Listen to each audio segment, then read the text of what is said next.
Baylock needs this. And Baylock needs these things. And I would like to go ahead and not only tell him what they are, but start kind of scooching them over to him.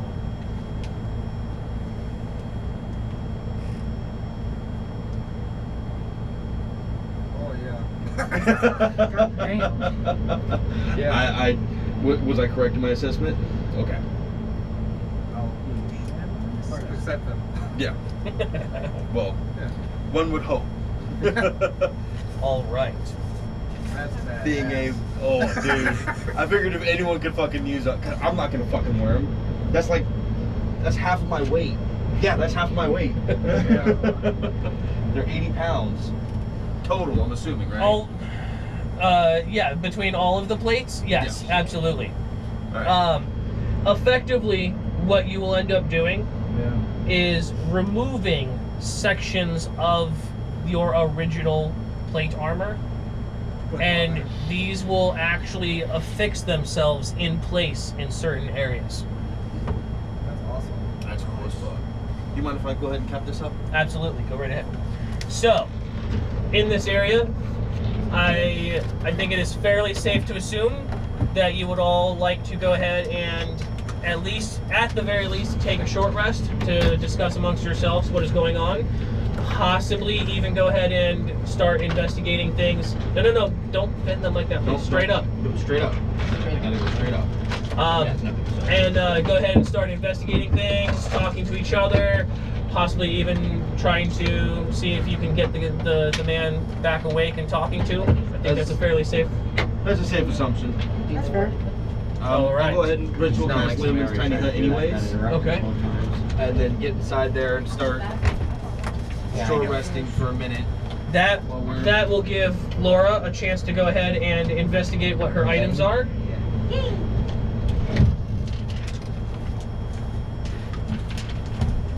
I'm gonna grab 1/3.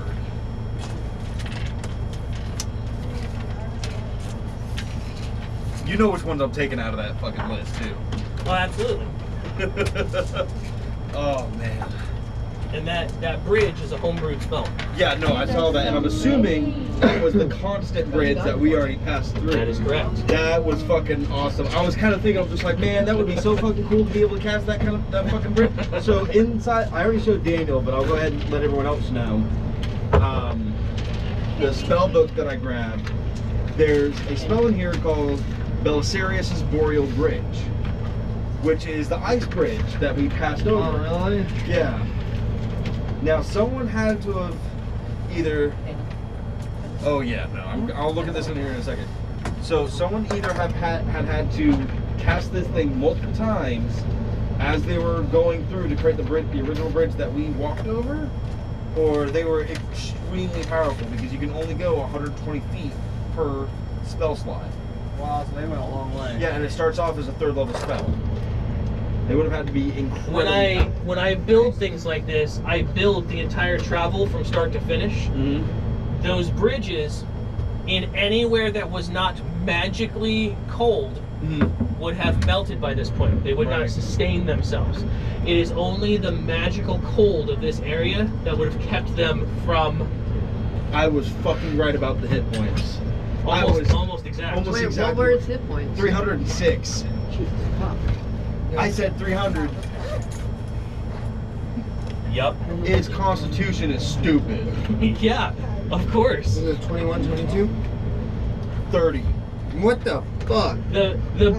At the very bare basics, I took the water myrmidon and the earth myrmidon, combined those two together, and added a couple homebrewed abilities for it. Fair enough. Add to that the ice golems, which made for a very interesting set. And yeah, motherfucking MVP down there. Dude. Taking all my shit away. Seriously, Mark. Listen. You don't even fucking know.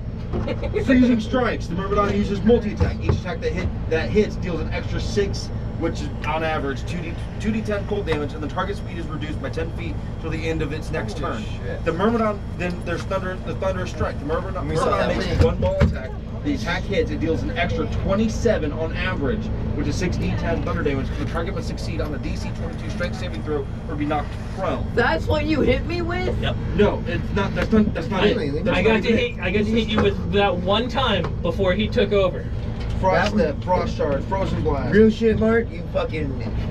I don't even think MVP's the worst. No. You hit me with 60 No, you don't even understand. We would've died. These lair actions. It was beast, man. If he had the ability to do You it, could have one-shot Like his me. crown always fell these too.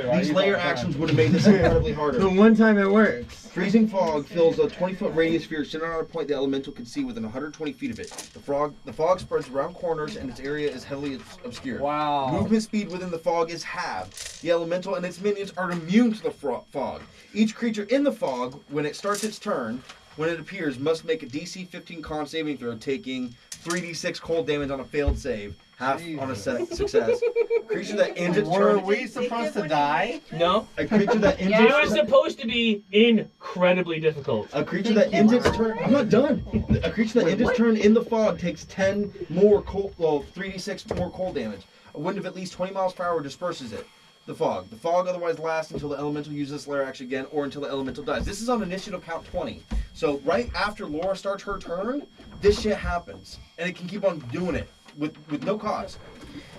Here's another one, because there's 3 of them. That was the first one. Jagged ice shards fall from the ceiling, striking up to 3 creatures underneath that the elemental can see within 120 feet of it. The elemental makes 1 ranged attack roll plus 7 a hit against each target. On a hit, the target takes 3d6 piercing damage. The elemental creates an opaque wall of ice on a solid surface it can see within 120 feet of it. The wall can be up to 30 feet long, 30 feet high, and 1 foot thick. When the wall appears, each creature within its area is pushed 5 feet out of the wall's space, appearing on whichever side of the wall it wants. Each 10-foot section of the wall has AC 5, 30 hit points, vulnerability to fire damage, and immunity to acid, cold, necrotic, poison, and psychic. Jesus. The wall disappears when the elemental uses lair action again, and when the elemental dies. Then it has regional effects. You're a dick. I'm glad that's still fucking rolling. Chilly fog lightly obscures the land within 6 miles of its lair. Freezing precipitation falls within 6 miles of the elemental's lair, sometimes forming blizzard conditions when the elemental is at rest. Icy walls block off areas in the elemental's lair. Each wall is 6 inches thick, and a 10-foot section has AC 5, 15 hit points, vulnerability to fire, immunity to acid, cold, necrotic, poison, and psychic.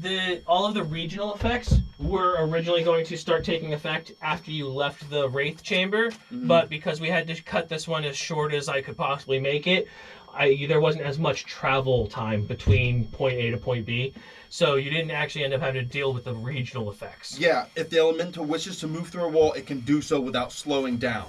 The portion of the wall the elemental moves through is destroyed, however. Correct. And you hate us because... What did we do to you? We agreed to play this game! Nothing! You guys succeeded fantastically.